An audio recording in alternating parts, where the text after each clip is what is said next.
I sat in that sterile family court watching my father, Harold, destroy what was left of our relationship with every word he spoke. "All she does is embarrass me, Your Honor," he declared, gesturing dismissively in my direction while arguing why I didn't deserve a single penny from my grandmother's estate. His voice dripped with disdain as he listed my supposed failures to the judge. I remained silent, devastated by this public humiliation from the man who was supposed to love me unconditionally. Then suddenly, the judge leaned forward with sharp interest, fixing Harold with a penetrating stare. "You really don't know, do you?" Harold's attorney Marcus froze mid-sentence legal documents scattering across the polished table. I watched Harold's confident expression crumble as his face drained completely of color. "My name is Sierra, and I never imagined I would be sitting in a courtroom listening to my own father systematically tear apart my character in front of a judge." The mahogany-paneled room felt suffocating as Harold continued his relentless assault on my reputation, claiming I was unstable and irresponsible, and therefore unfit to inherit anything from my beloved grandmother's estate. The irony wasn't lost on me. Here was a man who had spent 28 years of my life dismissing every achievement I'd ever accomplished. When I graduated valedictorian from high school, he shrugged it off as just book smarts. When I earned my business degree magna cum laude from Northwestern, he called it a worthless piece of paper that won't teach you real life. When I started my first nonprofit organization at 23, he laughed and said I was playing pretend businesswoman. What Harold didn't know, what he had never bothered to discover, was that for the past 2 years, I had been the anonymous donor keeping his struggling law practice financially afloat. Through a trust fund I had established, I had quietly transferred over $300,000 to Caldwell & Associates, the small family law firm Harold had inherited from his own father and had been slowly running into the ground. I watched Marcus Harold's attorney shift uncomfortably in his leather chair. The perspiration beading on his forehead told me he understood the implications of what the judge had just said, even if Harold remained obliviously confident in his attack on my character. Marcus knew about my financial contributions because he had been the one processing the mysterious payments that had saved the firm from bankruptcy. He had tried multiple times to trace the source of the funds, only to hit dead ends created by the legal barriers I had carefully constructed. Harold continued his monologue, completely unaware that his own attorney was silently panicking beside him. "Your Honor, my daughter has never shown any responsibility or commitment to anything meaningful. She drifts from one failed venture to another, never contributing anything substantial to society or our family." The judge, an elderly woman with silver hair and sharp eyes behind wire-rimmed glasses, maintained her focused attention on Harold while making notes on the papers before her. Judge Patricia Hernandez had a reputation for thorough preparation and rarely being surprised in her courtroom. The fact that she seemed to possess information Harold didn't have made my pulse quicken with both anxiety and hope. I had been dreading this day for months. When my grandmother Eleanor passed away 6 months ago at 87, I had grieved not just for her loss, but for the complicated relationship we'd had in her final years. Grandmother had been my champion throughout my childhood, the one person who encouraged my dreams and ambitions when Harold dismissed them. But something had changed in the last 5 years of her life. Our weekly phone calls became monthly, then stopped altogether. My letters went unanswered. My visits were politely declined. I assumed she had grown tired of my struggles to establish myself professionally, that Harold's constant criticisms had finally influenced her opinion of me. The pain of losing her support had been devastating, but I had channeled that hurt into building something meaningful with my life, something that would have made her proud if she had lived to see it. Harold had positioned himself as the devoted son who had never left Eleanor's side, who had managed her finances and medical care, while I was supposedly too selfish and irresponsible to maintain a relationship with my own grandmother. In his petition to contest the will, he painted himself as the only logical heir to Eleanor's substantial estate, which included not only her house and savings, but also significant shares in various business ventures. The courtroom felt heavy with tension as Marcus finally found his voice. "Your Honor, perhaps we should review the documentation you mentioned earlier in chambers before proceeding with testimony." Judge Hernandez smiled the expression that somehow managed to be both warm and terrifying. "No, Counselor Marcus. I think it's important that everyone present understands the full scope of what we're discussing today. The evidence I've reviewed presents a very different picture of Miss Sierra than what her father has described." Harold's confidence began to waver as he realized the judge was not simply accepting his characterization of me as fact. "What evidence, Your Honor? I've known my daughter her entire life. I think I'm qualified to speak about her character and capabilities." That's when the first crack appeared in Harold's armor, and I felt the slightest flutter of hope in my chest. Judge Hernandez opened a thick file folder and pulled out a stack of official documents. The afternoon sunlight streaming through the tall courtroom windows illuminated the papers as she spread them across her desk. "Mr. Harold, you've stated that your daughter Sierra has never contributed anything substantial to society. You've characterized her as aimless and irresponsible. However, the federal documentation I have here tells a completely different story." My heart began racing as the judge continued. I had no idea what federal documentation she could possibly have about me, but Harold's face had gone from pale to ashen. According to records from the Department of Housing and Urban Development, Miss Sierra established and currently operates Veterans Haven, a nonprofit organization that has provided transitional housing for over 2,000 homeless veterans across 7 states. Judge Hernandez's voice carried a note of admiration that made tears spring to my eyes. Harold's mouth opened and closed like a fish, gasping for air.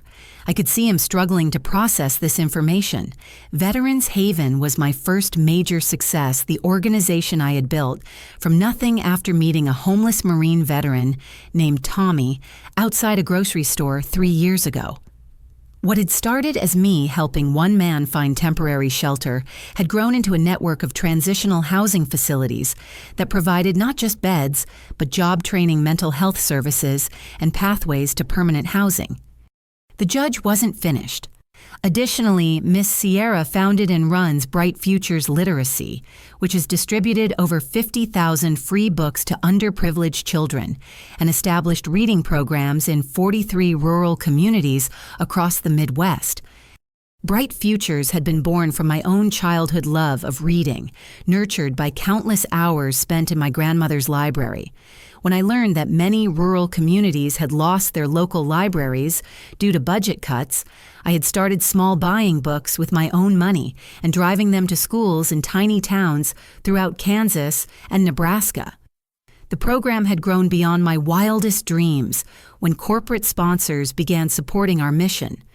Furthermore, Judge Hernandez continued, Miss Sierra's third nonprofit organization, Golden Years Advocacy, has successfully lobbied for legislation protecting elderly citizens from financial exploitation and has recovered over $2 million in stolen assets for senior citizens who were victims of fraud. This revelation hit Harold like a physical blow. Golden Years. Advocacy was deeply personal to me, inspired by stories I had heard about elderly people being taken advantage of by unscrupulous family members and caretakers. The irony that my own father was now attempting to manipulate inheritance proceedings wasn't lost on me, though I hadn't yet grasped the full scope of his deceptions. Marcus was frantically taking notes, clearly trying to figure out how to salvage Harold's case in light of these revelations. His expensive suit seemed to be shrinking as he sweated through what was obviously becoming a professional nightmare. Harold found his voice, though it came out as more of a croak. "I don't understand, Your Honor. Sierra never told me about any of this. If these organizations actually exist, why would she hide them from her own father?" The judge removed her glasses and fixed Harold with a stare that could have melted steel. "Mr. Harold, did you ever ask your daughter what she did for work? Did you ever inquire about her goals, her projects, her life beyond your own assumptions? The silence that followed was deafening. I watched my father's face cycle through confusion, anger, and what might have been the beginning of shame. The truth was, Harold had never asked about my work because he had already decided it wasn't worth knowing about. Every conversation we'd had in recent years had been dominated by his own problems, his struggles with the law firm, his complaints about younger attorneys taking his clients.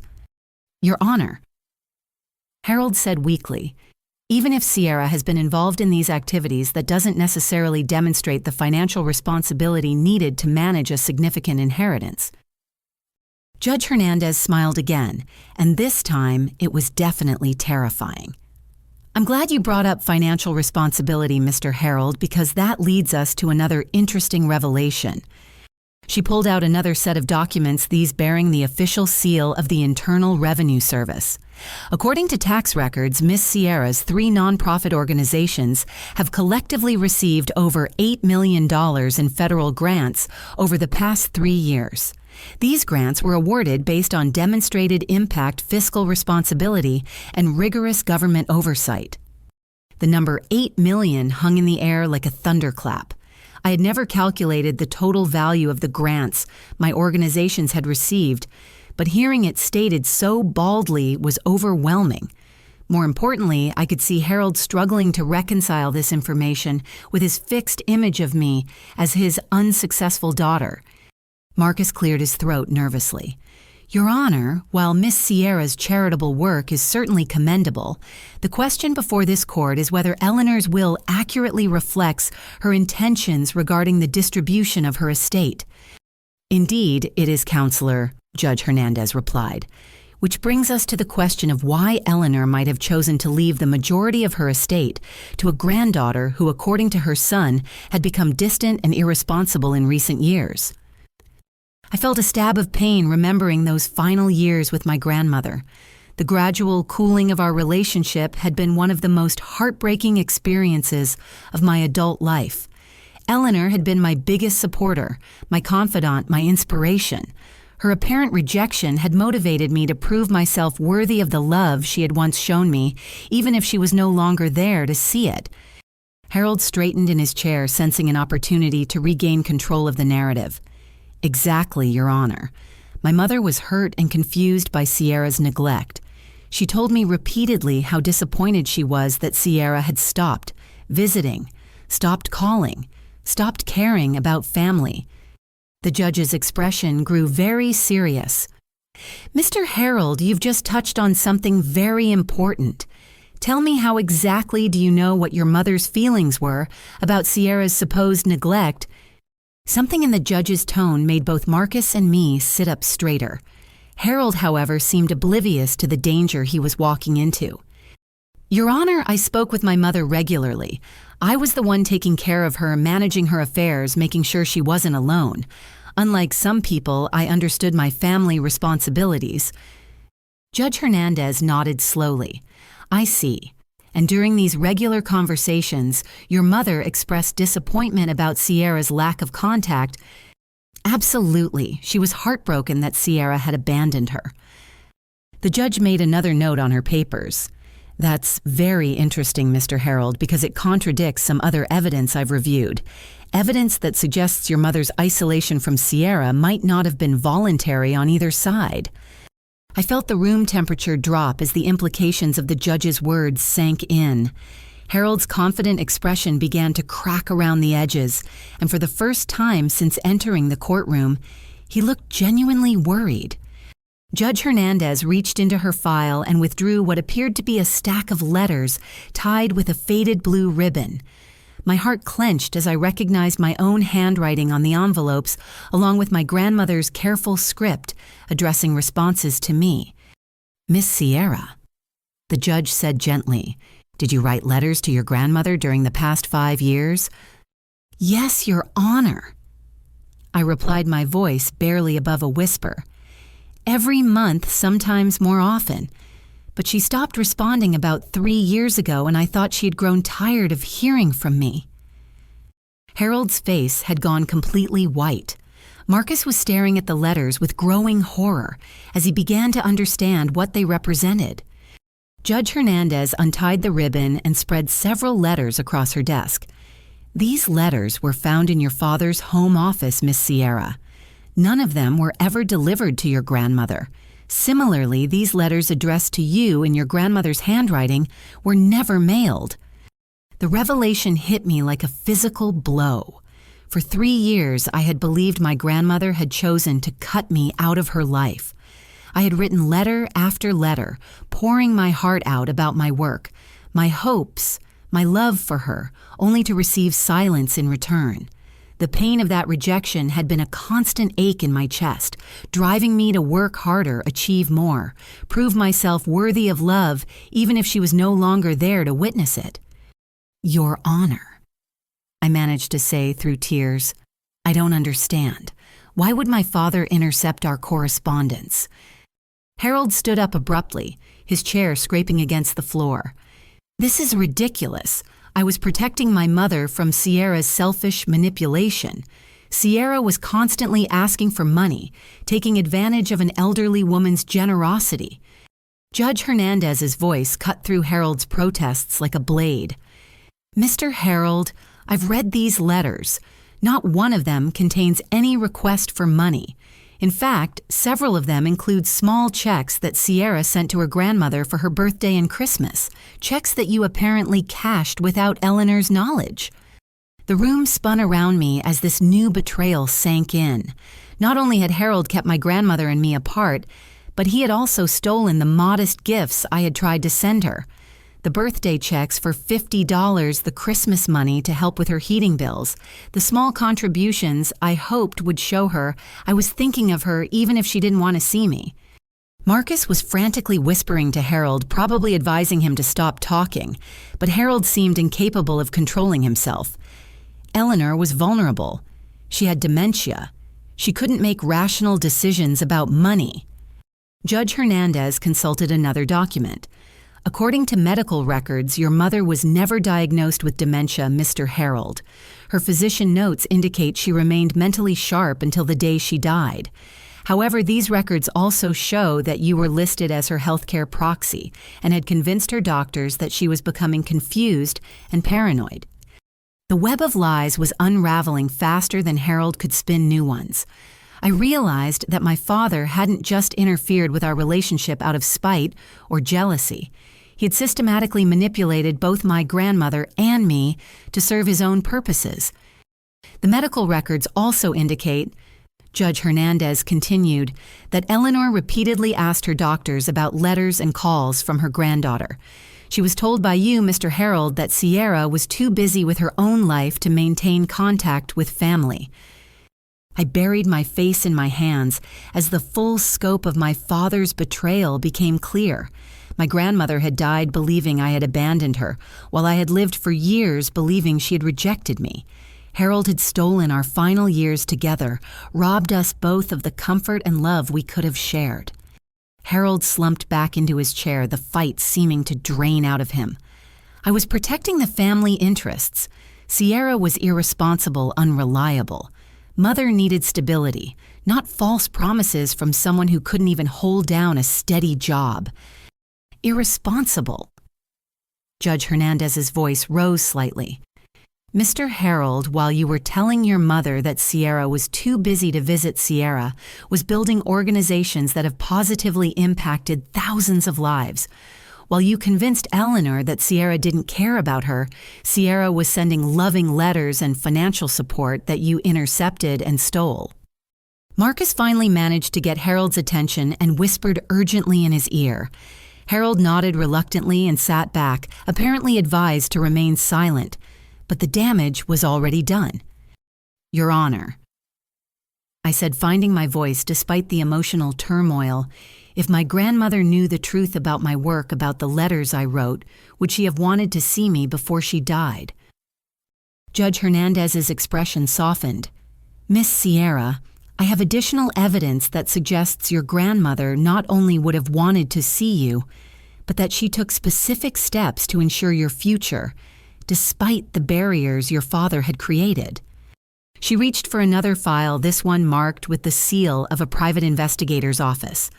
6 months before her death, your grandmother hired a private investigator to locate you and learn about your current circumstances. She had grown suspicious of your father's explanations for your absence and wanted the truth. Harold made a choking sound, but Marcus placed a firm hand on his arm to keep him quiet. The investigator's report details Sierra's nonprofit work, her federal recognition, her positive impact on communities across multiple states. Eleanor was not only proud of what you had accomplished, but she was also furious about the deception that had kept you apart. Judge Hernandez opened the investigator's file and pulled out a handwritten document.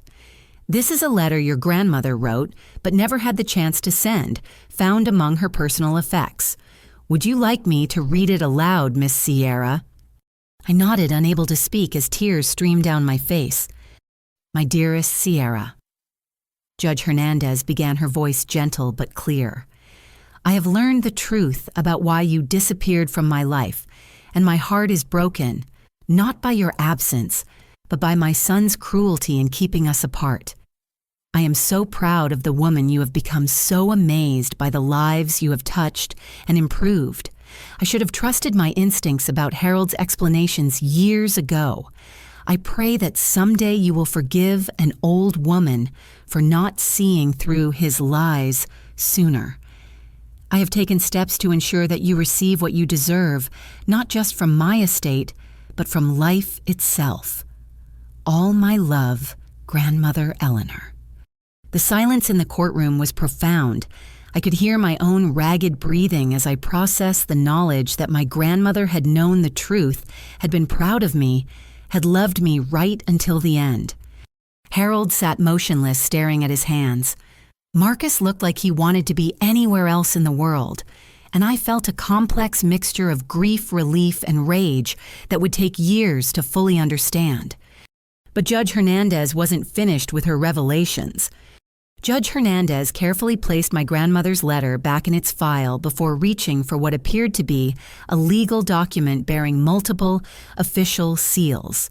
The afternoon sun had shifted, casting longer shadows across the courtroom, but the intensity in the room hadn't diminished. Mr. Harold, you've built your argument for inheriting your mother's estate partly on your role as the responsible son who managed her business affairs and maintained the family law firm that she helped establish with your father. Is that correct? Harold nodded slowly, seeming to sense another trap but unable to avoid it. Yes, Your Honor. Mother was a partner in Caldwell and Associates. She trusted me to maintain the firm's reputation and profitability. And you consider yourself the rightful owner of the firm, having operated it for the past 15 years, since your father's retirement. Of course, I've dedicated my career to building that practice. Judge Hernandez smiled, and by now I recognized that expression as deeply ominous for whoever was on the receiving end. That's interesting, Mr. Harold, because according to these corporate filings from 5 years ago, your mother transferred her partnership shares in Caldwell and Associates to your daughter, Sierra, making her the majority owner of the firm. The silence that followed was so complete I could hear the fluorescent lights humming overhead. Harold's face went through a series of expressions: confusion, disbelief, denial, and finally, a dawning horror as the implications became clear. That's impossible, Harold whispered. Sierra doesn't know anything about running a law firm. She's never even worked there. Actually, Judge Hernandez continued consulting the documents. The transfer was quite legal and properly executed. Your mother retained a small percentage of ownership, but Sierra became the controlling shareholder with 65% of the company. I felt like the ground had shifted beneath my chair. I had no knowledge of owning any part of Harold's law firm. The idea seemed absurd, given how often Harold had dismissed my business education and capabilities. Marcus had gone completely silent, his pen frozen above his legal pad. I suspected he was calculating exactly how much trouble he was in for accepting payments from Harold when Harold might not have had the authority to pay him. Furthermore, Judge Hernandez said, pulling out bank statements, The anonymous financial support that has kept Caldwell and Associates solvent for the past 2 years came from Sierra herself, channeled through her trust fund. She has been unknowingly investing in her own company. The room seemed to tilt on its axis as this revelation sank in. For 2 years, I had been watching Harold struggle with his failing law practice, feeling guilty about his financial stress despite his constant criticism of my life choices. I had set up the trust fund payments as a way to help him without damaging his pride, never imagining that I was actually supporting a business I owned. Harold stood up so quickly his chair toppled backward. "This is insane. Sierra can't own my firm. I built that practice. I've worked there for 20 years. Mr. Harold, Judge Hernandez said calmly, "You've been the managing partner of a firm majority owned by your daughter. The woman you've spent today describing as irresponsible and unfit to inherit anything has actually been your business partner and primary financial supporter for years." The irony was overwhelming. Harold had spent the morning arguing that I was too incompetent to manage an inheritance, while being completely unaware that I had been successfully managing and subsidizing his own livelihood. Marcus finally found his voice. "Your Honor, if Miss Sierra is indeed the majority owner of Caldwell and Associates, then my representation of Mr. Harold in this matter presents a significant conflict of interest." "Indeed, it does, Counselor." Judge Hernandez agreed, which raises interesting questions about who has the authority to make decisions about the firm's operations and expenditures. Harold's face had gone from white to red as anger replaced shock. "Sierra might have some papers with her name on them, but she doesn't know the first thing about practicing law or running a business. Those documents don't mean anything if she can't actually do the work." "Actually, Mr. Harold, they mean quite a lot. Sierra's business degree, her demonstrated success in running multiple non-profit organizations, and her proven ability to secure and manage millions of dollars in federal funding suggests she might be more qualified to run a law firm than you assumed." I found my voice, though it came out shaky with emotion. "Your Honor."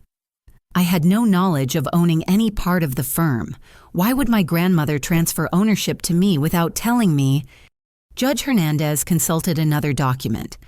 "According to your grandmother's private papers, she became concerned about your father's financial management of the firm several years ago. She discovered significant irregularities in how he was handling client funds and business expenses. Rather than confront him directly, she chose to protect the family business by transferring control to someone she trusted to maintain ethical standards." The word irregularities hung in the air like a toxic cloud. Harold sank back into his chair, his face ashen once again. "What kind of irregularities?" I asked, though part of me was afraid to hear the answer. "Unauthorized loans from the firm's client trust account, inflated expense reports billing clients for services that were never provided." Judge Hernandez read from the investigator's report. "Your grandmother's concern was that Harold was headed towards serious ethical violations that could result in disbarment and criminal charges." Harold made a strangled noise. "Those were temporary business loans I always intended to pay back the client account. The firm was struggling and I had to make difficult decisions." Mr. Harold, Judge Hernandez said sternly, "Borrowing from client funds is never temporary and it's never acceptable. It's embezzlement, regardless of intent to repay." The word embezzlement hit the courtroom like a lightning strike. I realized that my anonymous financial support hadn't just been helping Harold personally, it had been preventing him from stealing from his clients to keep the firm afloat. Marcus was frantically packing his briefcase, clearly trying to distance himself from Harold as quickly as possible.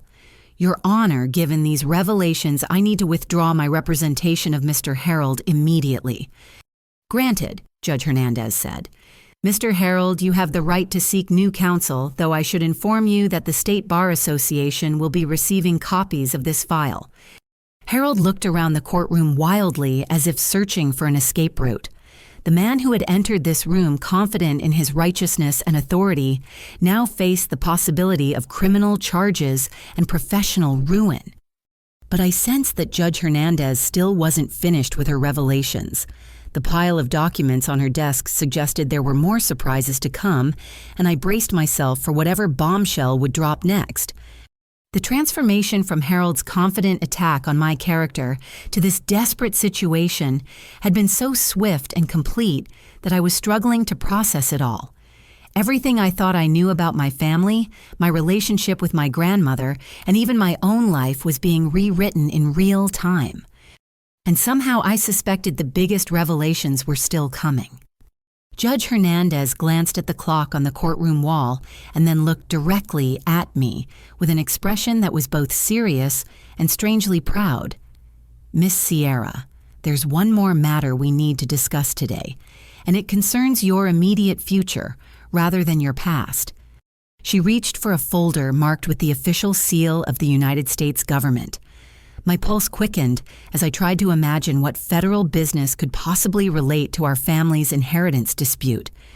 2 weeks ago, I received an inquiry from the Federal Bureau of Investigation regarding your background and character.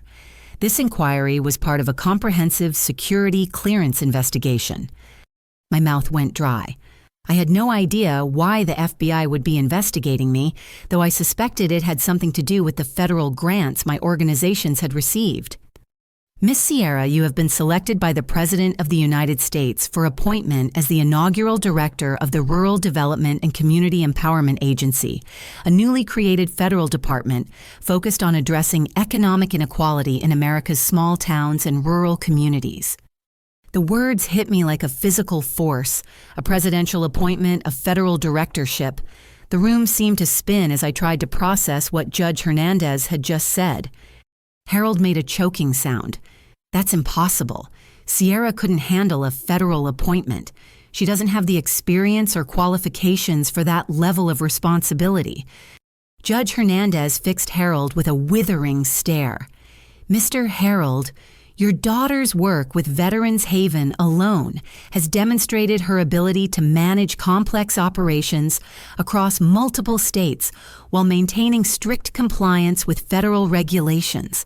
Her success in securing and properly administering $8 million in federal grants indicates exactly the kind of fiscal responsibility and program management skills required for federal leadership." I found my voice, though it came out as barely a whisper. "Your Honor, I had no idea I was being considered for any federal position." "The selection process was confidential until recently," Judge Hernandez explained. "Your reputation came to federal attention through your nonprofit work and your collaboration with various government agencies. The recommendation came from the Director of the Department of Housing and Urban Development, who's been impressed with Veterans Haven's innovative approaches to addressing homelessness." She opened the federal folder and pulled out official letterhead bearing the White House seal. The FBI background investigation is standard for all presidential appointees, requiring Senate confirmation. During that investigation, they discovered the financial irregularities in your father's law practice, as well as his interference with family communications. Harold slumped in his chair as the implications became clear. His behavior wasn't just a family matter anymore. It was part of a federal investigation into someone being vetted for high-level government service. The FBI report notes that Harold's actions could be considered obstruction of a federal appointment process, given that his interference may have caused emotional distress that could have affected your ability to serve in federal government. My head was spinning. A presidential appointment, Senate confirmation, federal leadership. These were possibilities I had never even imagined for myself, yet here was a federal judge telling me they were reality. Judge Hernandez continued reading from the White House letter. The proposed agency would have an annual budget of $2 billion and would coordinate rural development efforts across multiple federal departments. Your job would be to oversee programs addressing infrastructure, education, healthcare access, and economic development in underserved communities. $2 billion. The number was so large I couldn't even conceptualize it properly. Harold's law firm struggled to manage a few $100,000 annually, and here was the federal government suggesting I could handle a budget 4,000 times larger. Your Honor. I said, still struggling to believe this was really happening. When would this appointment take effect? The Senate confirmation process typically takes several months, but given the urgency of rural development needs, the hearing has been fast-tracked for next month. However, there was some concern about potential family complications that could distract from your ability to serve effectively. Judge Hernandez looked meaningfully at Harold. The FBI investigation revealed that your father's financial improprieties and manipulation of family relationships could create ongoing stress and public relations challenges for someone in federal service. The White House needs to be confident that these issues can be resolved cleanly. Harold seemed to realize that his behavior wasn't just affecting our family anymore, but could potentially derail a presidential appointment. Your Honor, surely Sierra's personal family matters wouldn't affect her ability to serve the government. Actually, Mr. Harold, they could. Federal appointees undergo intense public scrutiny. Any ongoing family disputes, especially those involving financial misconduct, could become fodder for political opposition and media attention. The judge pulled out another document. However, there's an additional complication. The FBI investigation also revealed that your interference with Sierra's relationship with her grandmother may have violated several federal laws. Marcus, who had been quietly trying to blend into the furniture, suddenly sat up straight. Harold's face went completely white. Intercepting mail intended for another person is a federal crime, Mr. Harold. Cashing checks made out to someone else constitutes mail fraud. Using your position as healthcare proxy to provide false medical information is healthcare fraud. The accumulation of these charges could result in significant federal prison time. The room fell silent except for the sound of Harold's labored breathing. The man who had walked into this courtroom confident in his moral authority and superior judgment was now facing potential federal criminal charges that could destroy his legal career and send him to prison. Your Honor, I said quietly. What does this mean for my grandmother's estate and for the federal appointment? Judge Hernandez smiled, and for the first time that day, it was a genuinely warm expression. Miss Sierra, your grandmother's will is quite clear. She left you the majority of her estate specifically because she discovered the truth about your accomplishments and your father's interference. As for the federal appointment, that decision ultimately rests with you. She handed me the White House letter. You have 1 week to decide whether you want to accept the nomination.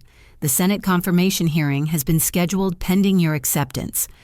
As I held the official letter in my trembling hands, I realized that my grandmother had somehow orchestrated all of this from beyond the grave.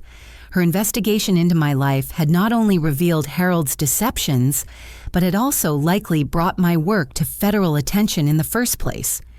Harold sat in stunned silence, probably calculating whether he had enough money left to hire a criminal defense attorney.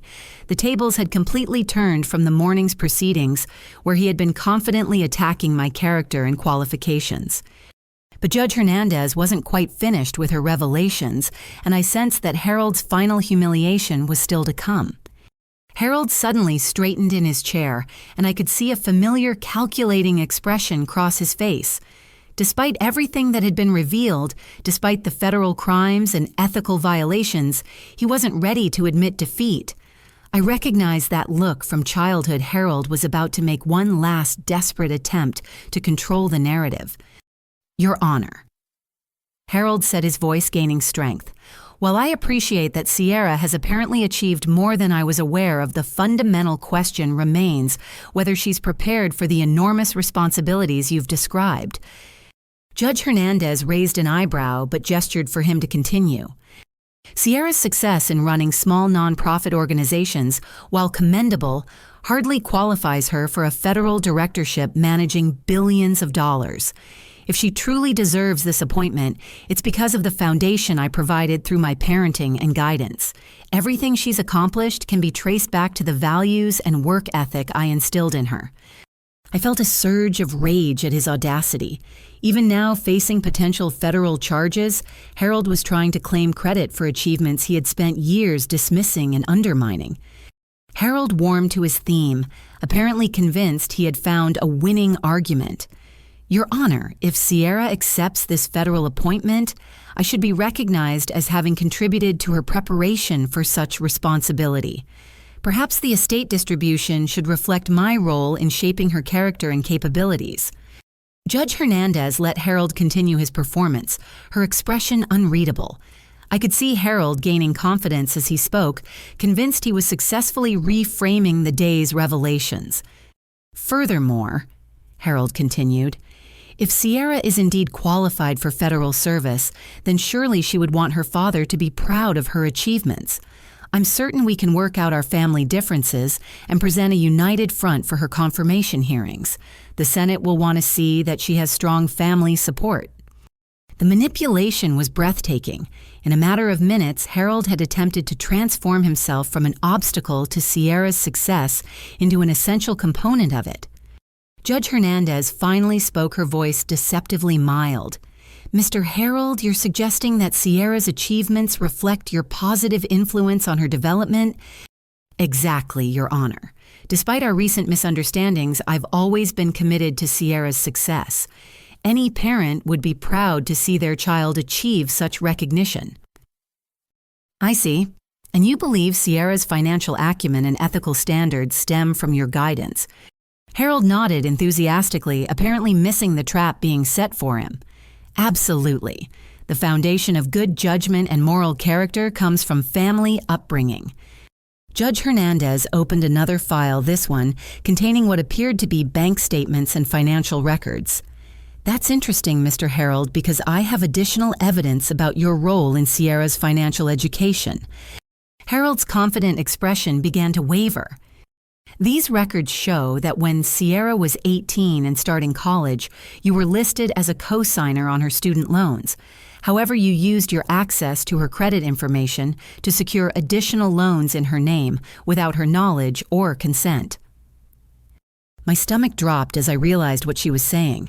The credit problems I had struggled with throughout my 20s, the mysterious debts that had appeared on my credit report, the difficulty I'd had securing business loans for my nonprofits, it had all been Harold's doing.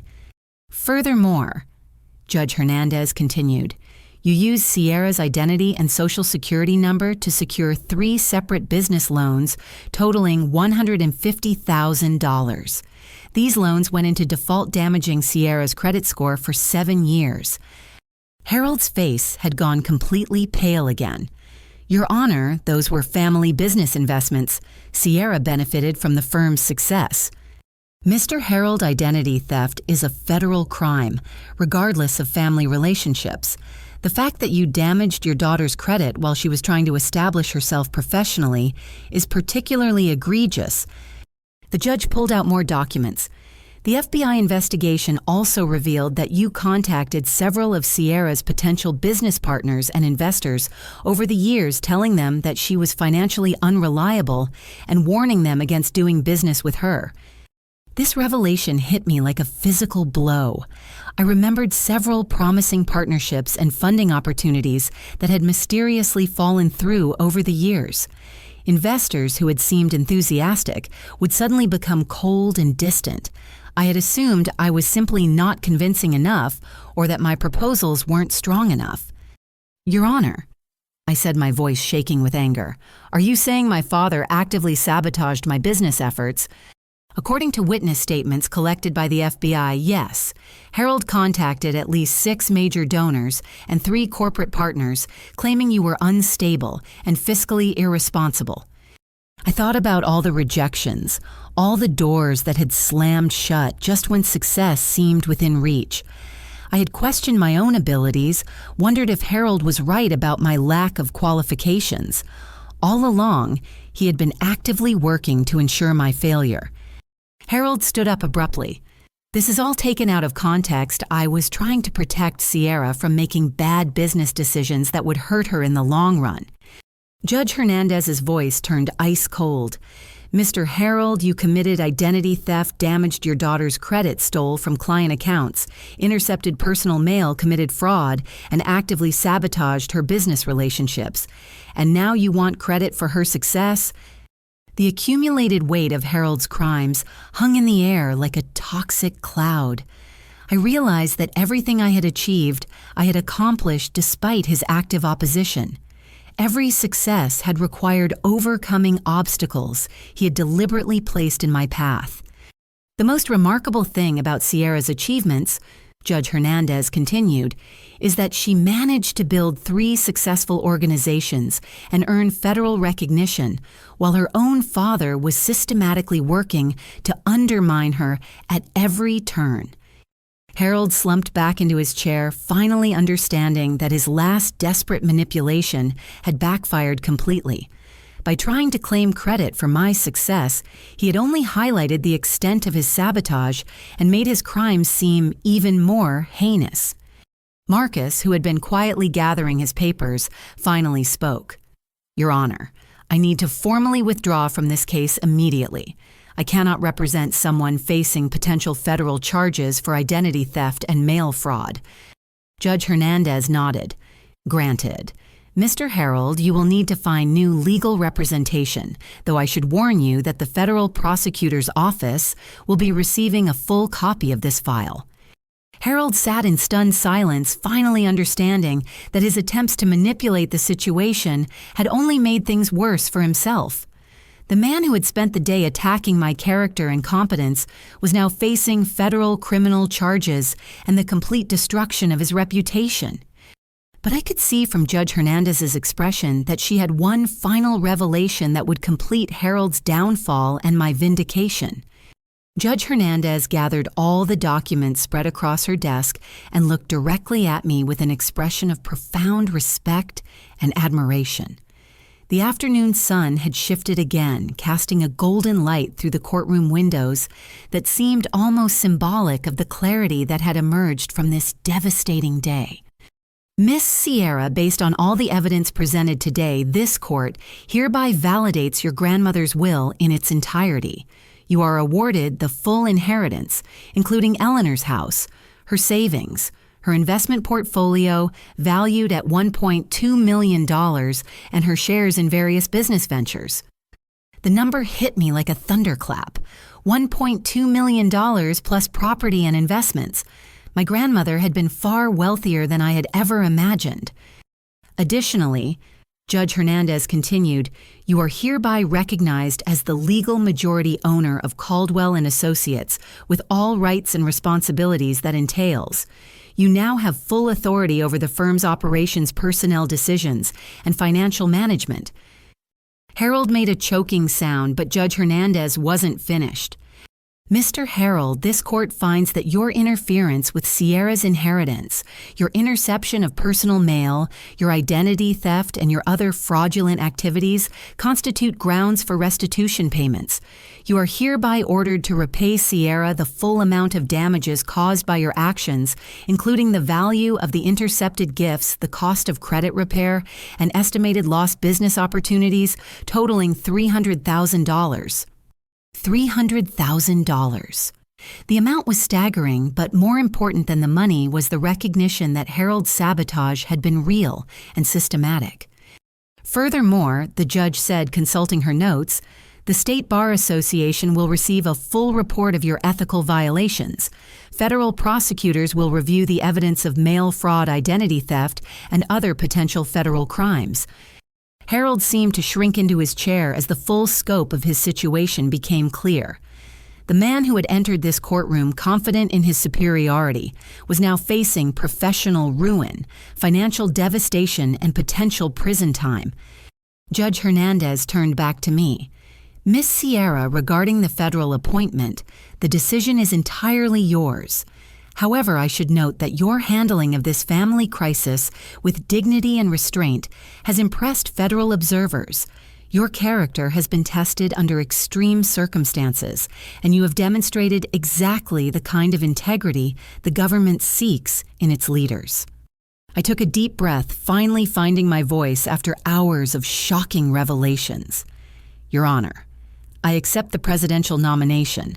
I believe I can serve the American people effectively while honoring my grandmother's memory and the values she taught me." "Excellent. The Senate confirmation hearing is scheduled for 3 weeks from today. You'll be contacted by White House personnel to begin the preparation process."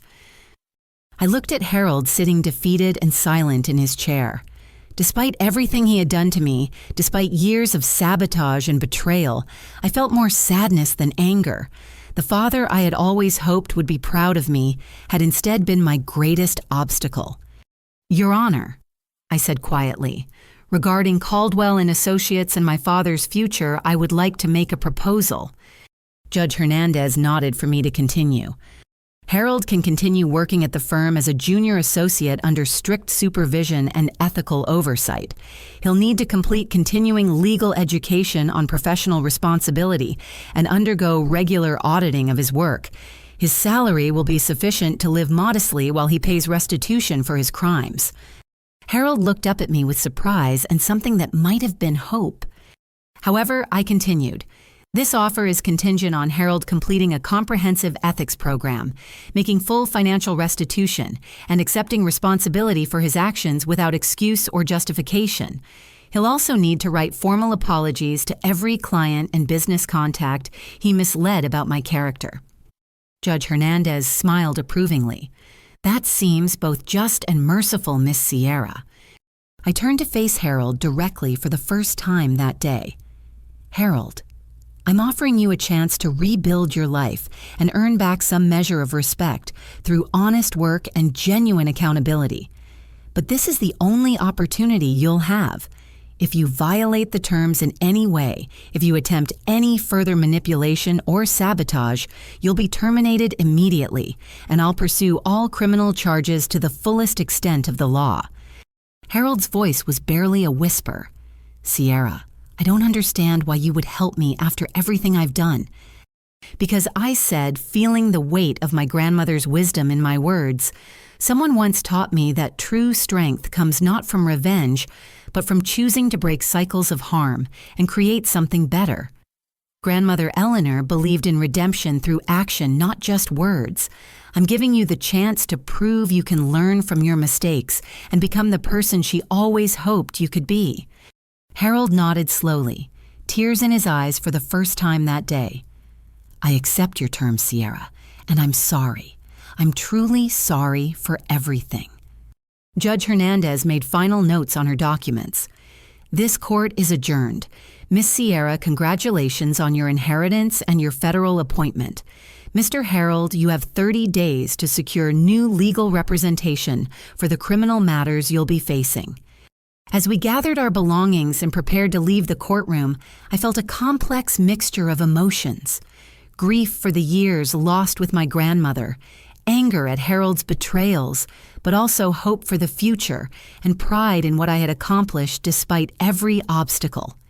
Walking out of that courthouse, I carried with me not just a substantial inheritance and a federal appointment, but something far more valuable: the knowledge that I had succeeded on my own merits, that my grandmother had been proud of me all along, and that I had the strength to build something meaningful from even the most painful circumstances. 6 months later, I stood in the Rose Garden of the White House as the President announced my confirmation as Director of the Rural Development and Community Empowerment Agency. Harold was in the audience wearing the modest suit of a junior associate rather than the expensive clothes of a firm partner, but he was there, applauding with genuine pride for perhaps the first time in my life.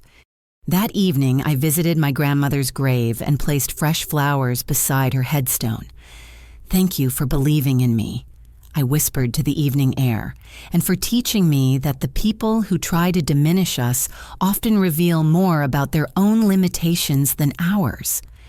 The foundation I established in Eleanor's name has now helped recover over $15 million in stolen assets for elderly victims of financial abuse. Harold has become one of our most dedicated volunteers, using his legal expertise to help other families avoid the mistakes he made. Sometimes the greatest victory isn't defeating those who hurt us, but helping them find a path to become better people. That lesson, like so many others, came from a grandmother who loved me enough to see my potential, even when I couldn't see it myself. What about you? Have you ever discovered that someone's opinion of you said more about them than it did about you? Have you found strength in unexpected places when facing family betrayal or professional challenges? Share your story in the comments below and remember that your worth isn't determined by those who fail to see your value. If this story resonated with you, please like this video, subscribe to hear more stories of resilience and justice, and share it with someone who needs to be reminded of their own strength.